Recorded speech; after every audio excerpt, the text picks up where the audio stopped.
আসসালামু আলাইকুম রহমতুল্লাহি ওবরকাতুহু।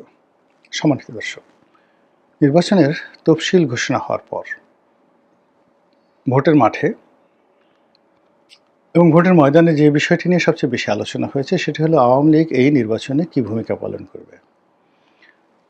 আওয়ামী লীগ কাদেরকে সমর্থন দেবে কিংবা আওয়ামী লীগ ভোটাররা কোন পক্ষে যাবে, অথবা দেশের প্রধান প্রতিদ্বন্দ্বী যে দলগুলো রয়েছে বিএনপি এবং জামাত, এর প্রার্থীরা আওয়ামী লীগের ভোট আকর্ষণ করার জন্য কী কী চেষ্টা করবে এবং কাদের দ্বারা আওয়ামী লীগ মূলত ইনফ্লুয়েন্স হবে। আমরা যদি গত ১৭ মাসের চিত্র দেখি, সেক্ষেত্রে দেখা যাচ্ছে যে আওয়ামী লীগের নেতাকর্মীরা যাদের দ্বারা সবচেয়ে বেশি অত্যাচারিত হয়েছে তারা বিএনপি। আওয়ামী লীগের নেতাদের বিরুদ্ধে যারা মামলা করেছে বিএনপি। বাড়িঘর লুট, তাদের সহায় সম্পত্তি লুট এবং তাদেরকে সামাজিকভাবে অপদস্থ করা সহ আওয়ামী লীগের নেতাকর্মীরা যে গৃহহীন হয়ে আছে, পালিয়ে আছে, বাস্তুচ্যুত হয়েছে মূলত বিএনপির ভয়ে। এটা হলো একেবারে সত্য কথা।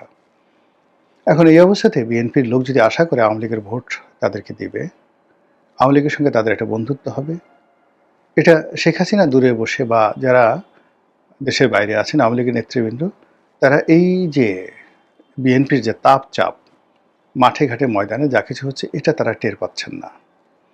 বাংলাদেশে যারা আওয়ামী লীগের লোকজন পালিয়ে আছেন তারা বুঝতে পারছেন যে তারা বিএনপির দ্বারা কতটা ক্ষতিগ্রস্ত হয়েছে।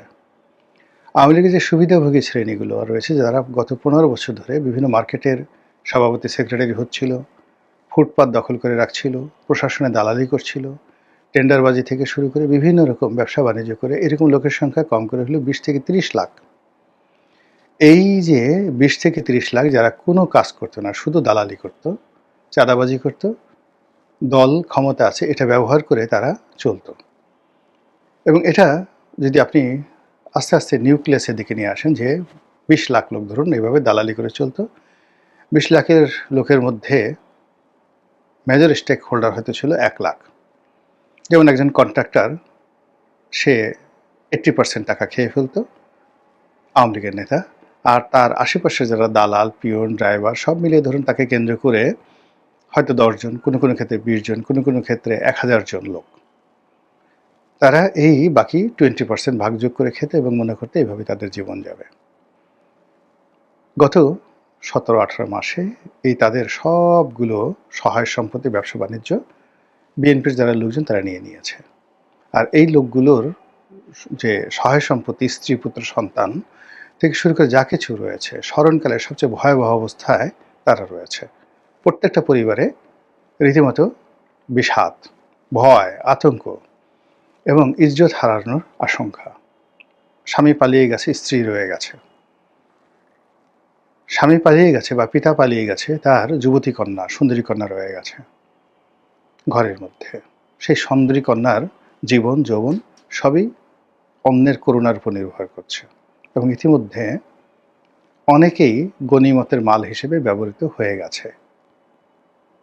এই বেদনা, এই কষ্ট আওয়ামী লীগের লোকের মধ্যে যেভাবে দানা বেঁধেছে, এটা ভোটের মাঠে কি প্রতিক্রিয়া তৈরি করবে এটা বোঝার জন্য রকেট সায়েন্টিস্ট হওয়ার কোনো দরকার নেই। এই গেল এক। ২ নম্বর হলো যে এখানে ম্যাটিকুলাসলি জামাত খুব কৌশলী ভূমিকা পালন করেছে। তারা নির্যাতিত আওয়ামী লীগ পরিবারের লোকদের সাথে যোগাযোগ করেছে, ক্ষেত্র বিশেষে সাহায্য করেছে বা করার চেষ্টা করেছে, প্রতিশ্রুতি দিয়েছে এবং তাদের যাকে বলা হয় মনের যে দুঃখ দূর করার জন্য নানা মিষ্টি মিষ্টি কথাবার্তা বলেছে এবং একই সঙ্গে বিএনপির বিরুদ্ধে তাদের মনকে বিষিয়ে তুলেছে। এ দৃশ্য টেকনাফ থেকে তেঁতুলিয়া এবং ঢাকা শহর থেকে সব জায়গাতে।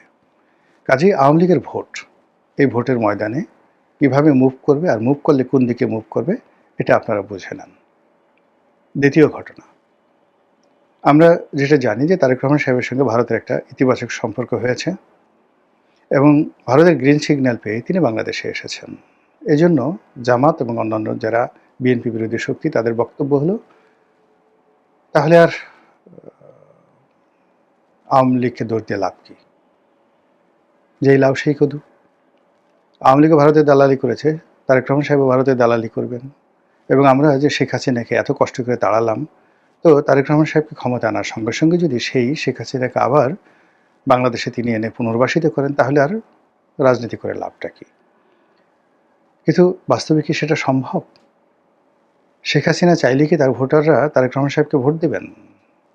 বা লন্ডন প্রবাসী, দিল্লি প্রবাসী, কলকাতা প্রবাসী যারা নেতৃবৃন্দ রয়েছেন, যাদের বিরুদ্ধে পাহাড় সম দুর্নীতির অভিযোগ, যাদের চেহারা সুরত দেখলে দেশের যারা জনগণ তারা বমি করে দেয়, যাদের কথা শুনলে আওয়ামী লীগের লোকজন, যারা নিরীহ লোকজন, তারা জুতোয়া পিটা করার জন্য প্রতিজ্ঞা গ্রহণ করে।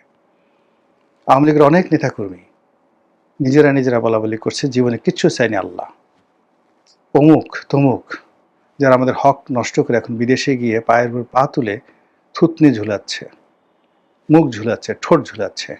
জীবনে যদি কোনো সুযোগ পাই ওকে একটা পাড়া দেব, ওর কানটা মলে ওর দুই গালের উপর দুটা কষাইয়ে চড় বসাবো, এতটুকু শুধু চাই।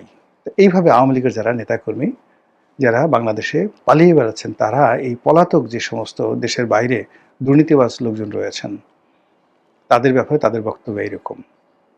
ফলে রাজনীতির যে মেরুকরণ, সেই মেরুকরণে আওয়ামী লীগের যে সকল চিহ্নিত দুর্নীতিবাজ, চিহ্নিত গলাবাজ, যাদের কারণে গত 15টি বছরে আওয়ামী লীগের সর্বনাশ ঘটেছে, শেখ হাসিনার সর্বনাশ ঘটেছে, লক্ষ লক্ষ নয় কোটি কোটি নেতাকর্মীদের জীবন বিপন্ন হয়ে পড়েছে, অনেকে মৃত্যুর দরজায় পৌঁছে দিয়েছে। এই ট্র্যাজেডি কখনো আওয়ামী লীগের লোকজন ভুলতে পারবে না।